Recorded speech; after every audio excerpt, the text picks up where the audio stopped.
Buenas tardes a todos y todas. El Conversatorio de Mujeres, las No Me Olvides de San Luis, conformamos un espacio feminista de pensamiento latinoamericano y popular. Es un espacio en construcción, de encuentro y formación política no partidista que funciona con teoría y praxis, tratando de acercar y debatir problemáticas que nos afectan a todos y todas.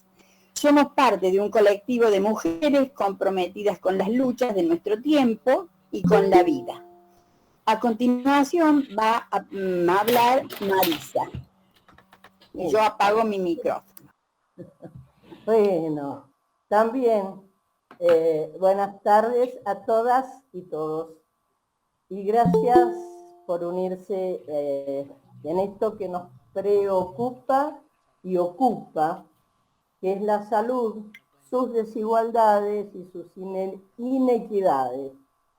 Este tema va a ser abordado por dos personas o dos voces más que autorizadas, la de Georgina Strasser y la de Daniel Loza.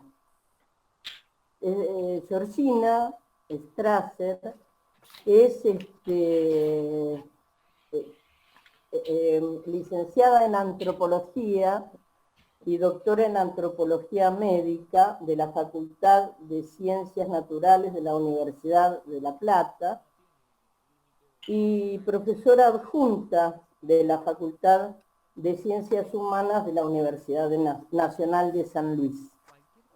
Daniel Loza es médico, egresado de la UBA, trabajador desde siempre en el sistema de salud estatal y la mayor parte de su tiempo lo ha desarrollado su actividad en la provincia de San Luis, en tareas del Estado.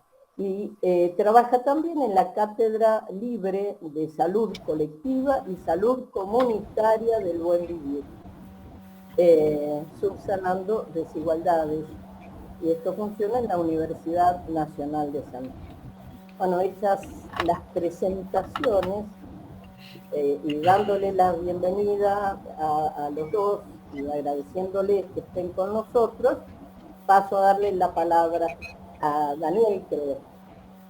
Bueno, muchas gracias. Para mí, y calculo que también para Georgina, poder estar compartiendo este espacio con todos ustedes, la verdad que nos parece así como un escenario de debate necesario para los tiempos que vienen. Nosotros armamos una pequeña presentación. Bueno, la idea es que después de las presentaciones se haga el debate, que creo que es lo más importante del espacio, más allá de los aportes que podamos estar haciendo de estos contenidos teóricos. Ahora vamos a ir a la presentación, a ver si sale.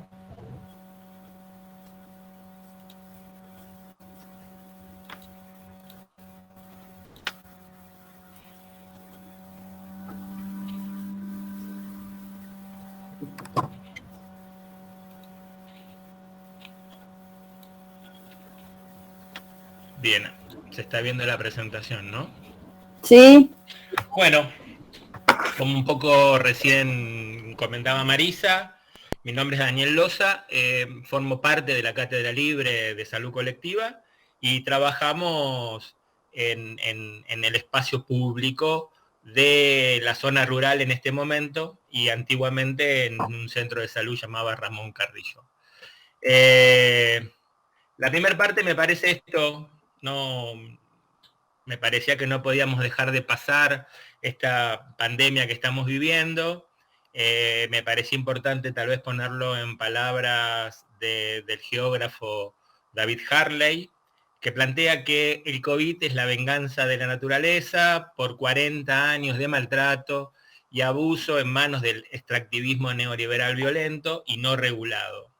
Y en este sentido, tomando un poco las palabras de Federico Tobar, que en este libro que se llama América Latina, Sociedad, Política y Salud en los tiempos de pandemia, dedica el escrito de él a los trabajadores y trabajadoras de la salud en el mundo, que han perdido su vida, tanto en tiempos de pandemia, como las muertes que se producen diariamente por condiciones laborales oprobiosas y bioinseguras, generadas todas estas por políticas de salud que convirtieron el derecho a la salud en una mercancía más, y de esto ser responsable de esas muertes, olvidando el rol fundamental que tiene o que debería tener el sistema de salud, que sería el de cuidar a la gente. Así que me parecía importante empezar con esta mención. Históricamente, las presentaciones que alguna vez he hecho, siempre he empezado con algún poema o con alguna canción. Habitualmente este poema y estas canciones estaban vinculadas a algo que el poema quería decirle a los oyentes. Y este tema, por la complejidad que presenta, por la gran cantidad de perspectivas y puntos de vista que pueden arrojar, me pareció importante dedicarme una canción a mí, ¿no? Porque es muy fácil con estos temas que uno se puede hablar, como dice al pie de la canción, decir: qué fácil es escribir algo que invite a la acción, contra tiranos, contra asesinos, contra la luz o el poder divino, siempre al alcance de la vidriera y el comedor. Y en este sentido esto, qué fácil puede ser hoy, desde esta gran complejidad que significa el proceso salud, enfermedad, cuidado, atención, hacer un escrito que nos ponga en ese estado de efervescencia, pero sin tener en cuenta todas las aristas que tiene el complejo salud, enfermedad, cuidado, atención. Así que, nada, espero que la presentación no caiga en esas cuestiones fáciles, sino que sea de análisis. Así que, bueno, esta canción tiene que ver con lo que a uno le pasa. Entonces, cuando salió el tema, el título de la presentación, Desigualdad en salud, el Estado o el mercado, la verdad que brindó muchas aristas de análisis, pero fundamentalmente el mismo título arroja tal vez como tres ideas para pensar. La primera, si la desigualdad en salud está vinculada al concepto de la atención de la enfermedad y de la salud, o está inherente al hecho de estar atendiendo. La segunda cosa que se me pone a pensar es si este estado de desigualdad está vinculado o no, porque el título también así lo menciona, al rol que tiene que tener el Estado y la construcción con relaciones ciudadanas. Y el tercer punto que también me da para pensar este texto es la salud o el mercado, y en qué contexto de relaciones sociales vivimos. Y todo esto en permanente tensión, que va a generar obviamente la posibilidad de pensar en un sistema de desigual, en un sistema igual de salud. Entonces la primera cosa que me viene a la cabeza es decir, vivimos en un sistema capitalista. Y un poco, como decía la presentación inicial, estos últimos 40 años de un capitalismo mucho más salvaje, mucho más desigual, de las distintas facetas que ha presentado este modelo de relación desde hace 200 años. Esto, el sistema capitalista, es un modelo civilizatorio que termina incrustándose en nuestras cotidianidades.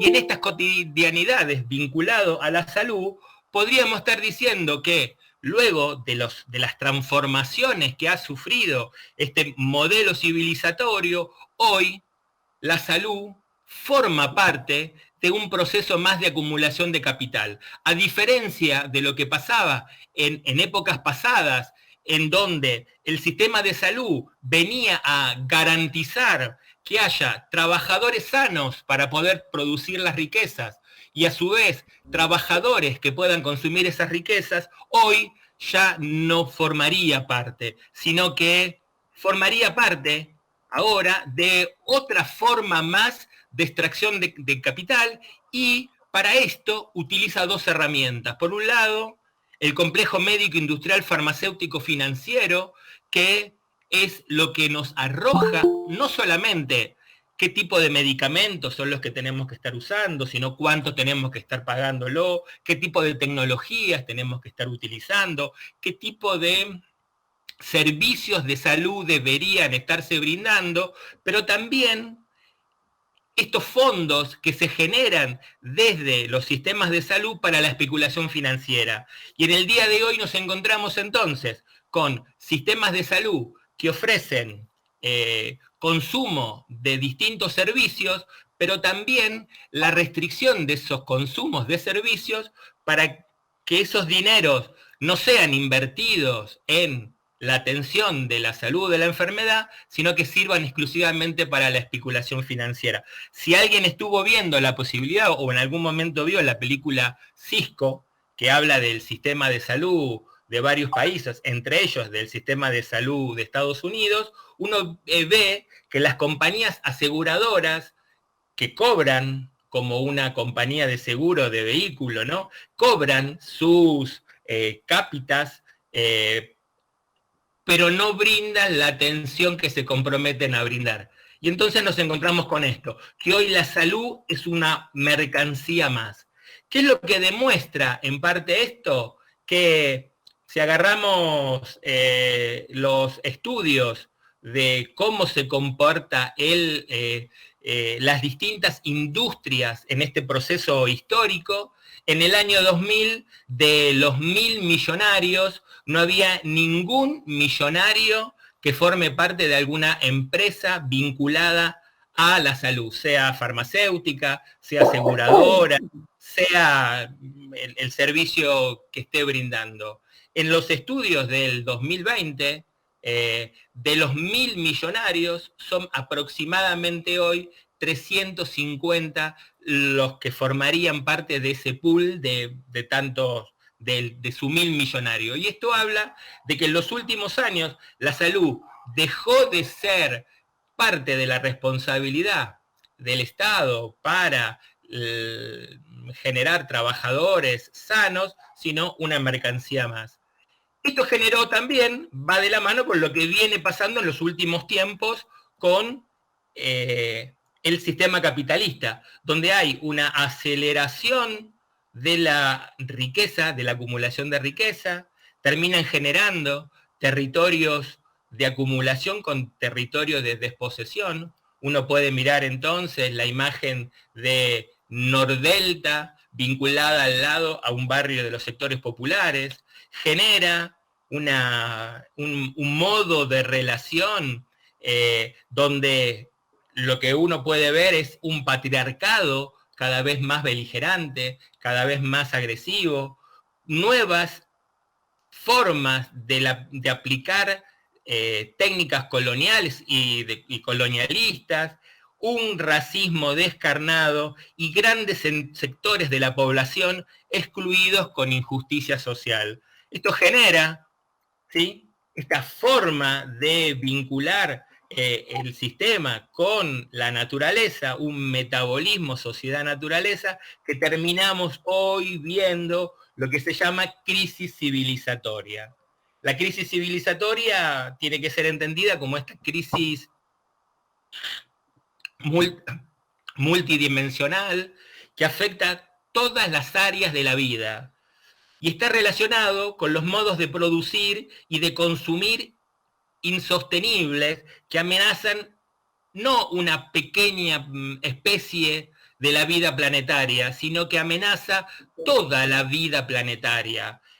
Hablándose entonces que es una crisis terminal de este modelo civilizatorio de la modernidad capitalista. Y entonces aparece la crisis del modelo, donde lo que plantea es salud privada, educación privada, justicia privada, bancos privados, pero los estados al servicio de las ganancias de las empresas nacionales y multinacionales, generando una crisis de modelo.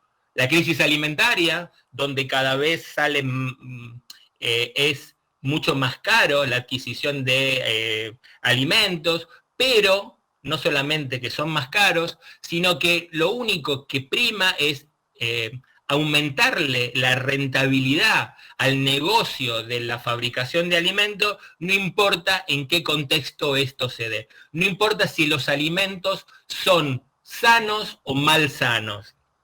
A lo que se le suma también la crisis ambiental, muy conocida, muy estudiada, muy vivida. Acá en la imagen puede verse, bueno, cómo es la cuenca del glifosato y de otros agrotóxicos y pesticidas, la cuenca del cianuro con toda la megaminería, generando crisis ambiental que obviamente va a tener su repercusión sobre la salud de las personas. La crisis financiera, la crisis migratoria y crisis laboral, las crisis del ecosistema y el cambio climático. ¿Cuáles son las consecuencias para la salud de todo esto, del modelo civilizatorio con su crisis terminal? Bueno, Jaime Breil, que es un epidemiólogo de Ecuador, que es un militante de la determinación social, de la epidemiología crítica, que son formas de entender y de actuar en la salud. Dice, a diferencia de lo que dice la epidemiología tradicional o los libros tradicionales o la prensa oficial o las instituciones oficiales, él dice que no hay enfermedades de la pobreza. Lo que hay, enfermedades de la riqueza que generan desigualdad. O enfermedades generadas por un sistema social que genera desigualdad y obviamente vinculado a esta crisis terminal, una economía de la muerte. Y entonces se me ocurría, ¿no? Dos preguntas en relación con esto, en relación a cosas que pasan en el cotidiano, es, ¿alcanza el etiquetado frontal de los productos de la industria alimenticia para mejorarle la calidad de alimentación a las personas? ¿O es la profundización de la soberanía alimentaria lo que estaría mejorando la calidad de la alimentación de los pueblos? ¿Alcanzaría con la reformulación del sistema de salud? ¿Sí? Si no nos podemos correr de este modelo de producción de agronegocios, de megaminería, de la concentración de las semillas, de la producción de semillas transgénicas, del uso de pesticidas, de agrotóxicos, de esta megaminería o de estas altas tasas de consumo. Me parecía entonces ponernos a pensar en el segundo punto, cómo son las formas de relaciones que genera este sistema capitalista. Y este sistema capitalista, ¿qué tipo de relación establece? El Estado con los ciudadanos, pero por un lado, desde un análisis, porque obviamente son múltiples las facetas de relaciones que generan, pero nos vamos a estar solamente focalizando en dos aspectos. Por un lado, las relaciones históricas del capitalismo con la universidad y con la investigación, y por el otro lado, las relaciones históricas de este capitalismo con la salud.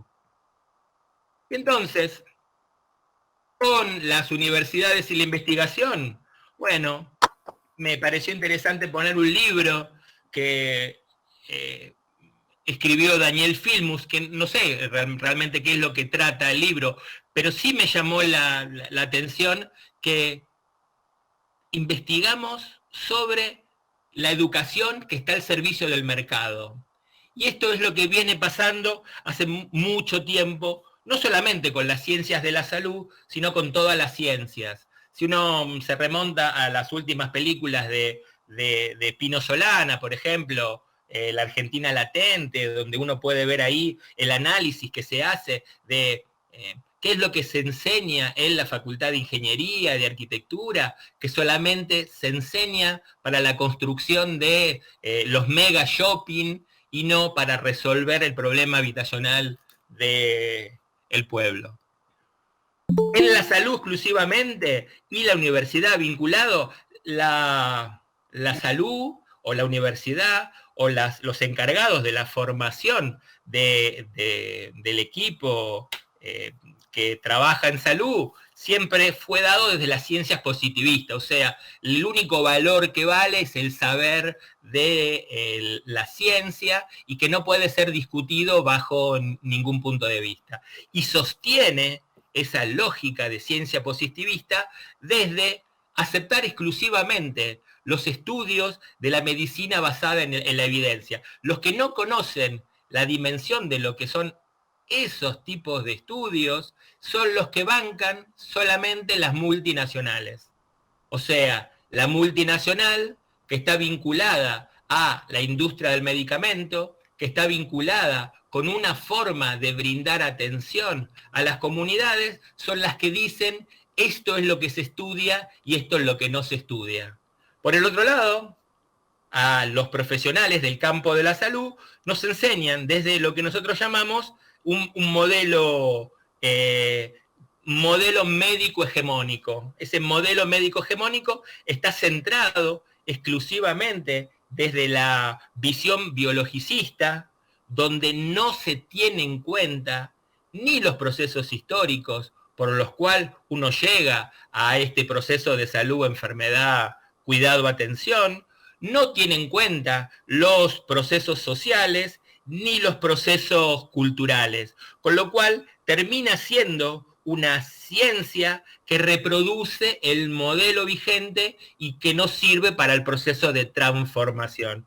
¿Y qué fueron algunas de estas consecuencias que se vio desde las universidades y la investigación? Bueno, por un lado, fueron los garantes de la reforma del sistema de salud, participaron en la creación de distintas fundaciones para legitimar este complejo médico, industrial, farmacéutico, financiero. Y por otro lado, han legitimado los procesos de agronegocio y megaminería. Y esto lo hemos visto.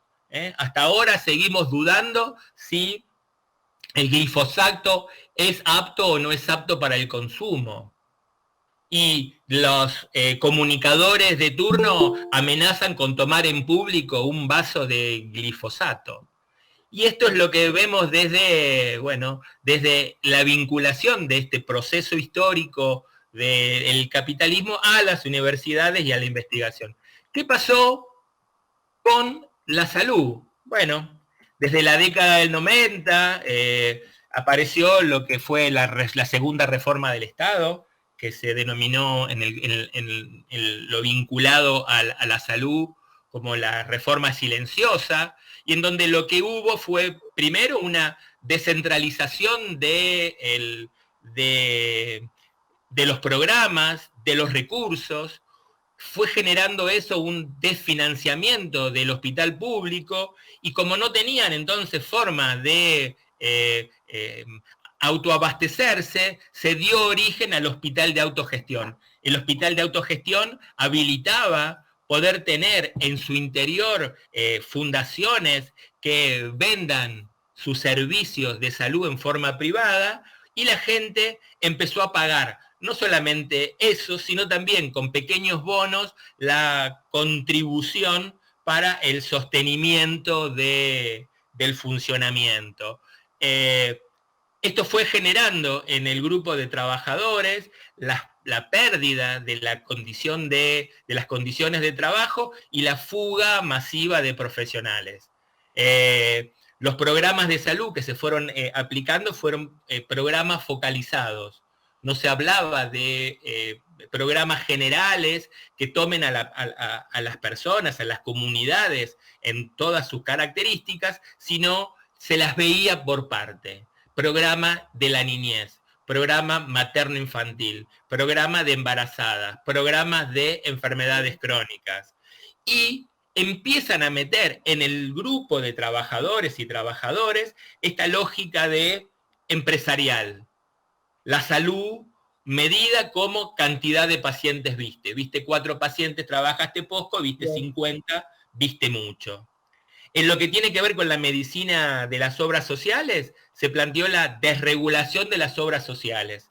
Las obras sociales ofrecían ahora un plan médico obligatorio pero en realidad lo que estaban diciendo es un plan mínimo de prestaciones. Solamente esto te podemos brindar.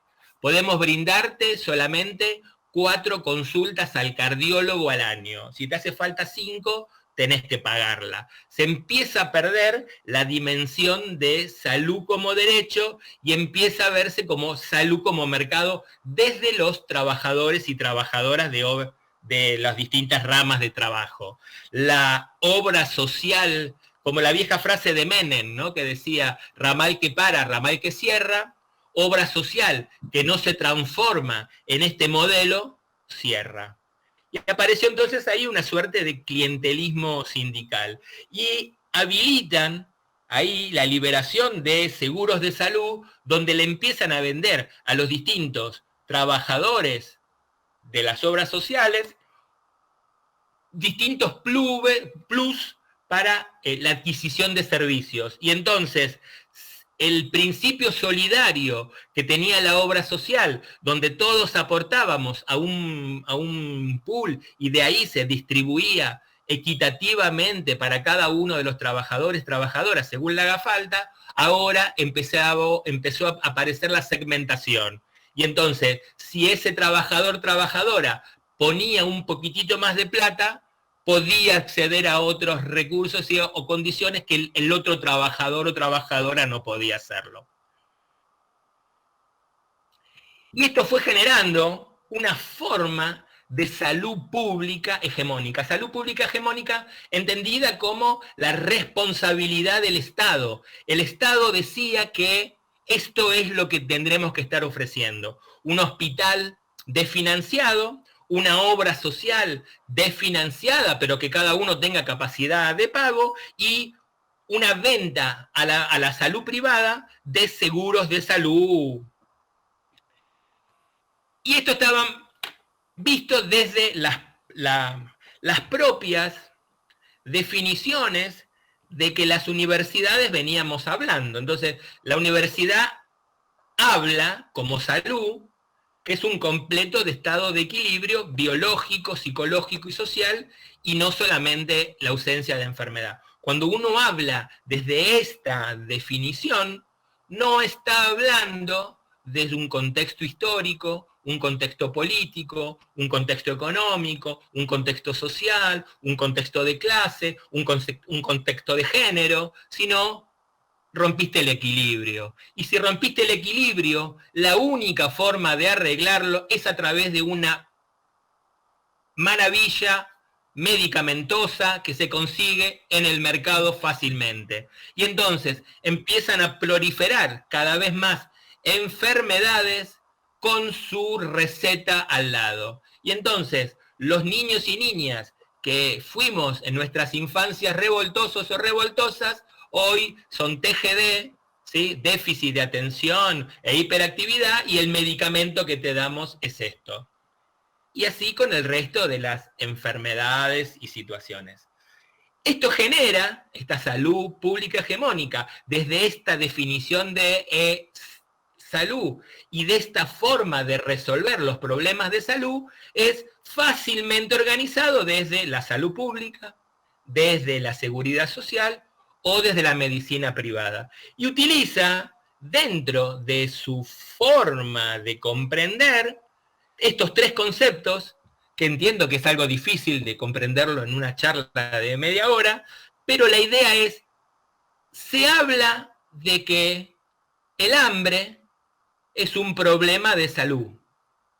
Se habla, y eso serían los determinantes sociales de la salud, como causa social, el hambre. Se habla del estudio, ¿quién tiene hambre? ¿A dónde? ¿Cuántos son? Sería la epidemiología clásica. Y que para resolver este problema, estamos los médicos para resolverlos. Mucho de esto fue la respuesta que se dio y que se sigue dando vinculado a la pandemia, ¿sí? Hoy escuchamos todos los días cuántos son los enfermos, cuántos son los muertos. Los únicos que sabemos somos los médicos o las médicas que te vamos a tratar de resolver tu problema, te quedas en tu casa porque los expertos lo dicen. Y acá 3 cosas históricas que me vinieron a la cabeza para recordarlo. A pesar del desfinanciamiento, a pesar de todas las situaciones desfavorables que el sistema público presenta permanentemente, la pregunta es, ¿quién es el que te atiende en situaciones de emergencia? Y la respuesta sale diciendo el hospital público. En la crisis del 2001, ¿quién atendió a los desclasados, a los que perdieron sus fuentes de trabajo, a los que no tenían condiciones sociales? El hospital público. Y en la pandemia, ¿quién atendió a la pandemia? ¿Cuál fue la respuesta de la medicina privada ante la pandemia? Bien. Como estamos hablando de las relaciones históricas, ¿qué fue lo que pasó con el último gobierno de la Alianza Pro-UCR del 2015 al 2019? Y acá aparecieron algunas situaciones que me parecía importante comentarlos para saber al día de hoy a dónde estamos y hasta dónde fueron las consecuencias de los últimos años de esta relación con el capitalismo y la salud. Y entonces lo primero que sale es el no cumplimiento de la provisión de vacunas obligatorias, la no provisión de los métodos anticonceptivos, esta situación que se debatió durante este año de pandemia en relación a la ley de interrupción voluntaria del embarazo, donde uno decía anticonceptivos para no abortar. En la política del gobierno del Pro-UCR dejaron de comprar los anticonceptivos, dejaron de comprar las hormonas para el tratamiento de las personas trans travestis, dejaron de comprar medicamentos, sacaron los medicamentos del PAMI, cambió la jerarquía del Ministerio de Salud con toma de decisiones, presupuesto, forma de vincularse con las otras provincias, a secretaría. Este hecho era por demás importante para poder poner un sistema de aseguramiento llamado Cobertura Universal de Salud. Se desfinanció el sistema estatal de salud, el de la ciencia y de la técnica. Se suspendieron planes y programas. Se perdieron las políticas de promoción y prevención de la salud. Se desreguló el mercado de los medicamentos y aparecieron los medicamentos de altos costos. Hay medicamentos que hoy salen, por ejemplo, $2 millones el tratamiento. Y cuando uno empieza a decir cuál es la justificación de que ese medicamento pueda valer $2 millones, tiene que ver con el mercado de los medicamentos, con la especulación, con la pérdida del medicamento como un bien social para formar parte de esta canasta de mercancías para este sistema vorágine del capitalismo salvaje con el que vivimos. Conflicto de intereses entre los distintos funcionarios, ¿sí? El dueño de Pharmacity como funcionario, donde por ley argentina está prohibido que una misma entidad se encargue de las funciones de la compra, la distribución, la comercialización, todo lo vinculado a los medicamentos, cosa que Pharmacity no ha cumplido. Pero a pesar de todos esos puntos que son terriblemente agraviantes para los sistemas de salud, lo peor de todo ello fue que pretendieron poner un sistema de aseguramiento, ya desde la falacia de su nombre, Cobertura Universal de Salud, negando e invisibilizando los 60, 70 años de historia que tiene el hospital público como garante de la salud como derecho en algunos tiempos, como garantes de situaciones de emergencia en otros, como garante de un sistema solidario. Rompen la forma de financiación del sistema. Hoy el sistema, el mismo proveedor del servicio es el financiador, en este caso el Estado. con el sistema de aseguramiento que pretendían poner, alejaban el financiador del prestador. Y entonces daba origen entonces a, llámense, compañías de seguro que iban a salir a comprar servicios a los hospitales para que estos hospitales ya desfinanciados puedan seguir subsistiendo. Y esto es el sistema de salud que tiene Chile. Si miramos hoy el mapa de Chile, incendiado por las injusticias sociales, con un pueblo que demanda los cambios necesarios, esto pasa en Colombia, otro lugar que en los últimos años ha mostrado este pueblo que viene resistiendo a estos saqueos sistemáticos de la vida cotidiana. Entonces entramos en esto, en la desigualdad del sistema de salud, del sistema público, del sistema de obra social y del sistema privado, y acá aparece la primera definición. La desigualdad social es la distribución desigual de recursos sociales, económicos, de poder y de prestigios en una sociedad. Y entonces hay desigualdades entre los países y las regiones, desigualdades sociales y desigualdades de poder. En las desigualdades entre países vamos a mostrar las desigualdades entre países que tiene que ver con el resultado de este contexto histórico, económico, como espacios de estrategia geopolítica. Y esto lo vimos, las desigualdades entre países en el acceso de la vacuna contra el COVID. 6 u 8 países en los primeros meses acapararon el 90% de la producción de las vacunas. Y el resto de los 198 países restantes estaban esperando. Todavía el día de hoy hay países que no tienen vacunas. Y esto lo que está hablando es la desigualdad entre países. Pero también la desigualdad adentro de un propio país. Y esto tiene que ver con las relaciones de poder históricas, con los modelos políticos y económicos y la distribución que tienen los distintos grupos de poder. Y esto también lo vivimos. Cuando el gobierno de Macri le dio ciertos beneficios económicos a la ciudad de Buenos Aires porque era de su propio gobierno aliado, ahí se ve la distribución desigual en un mismo país.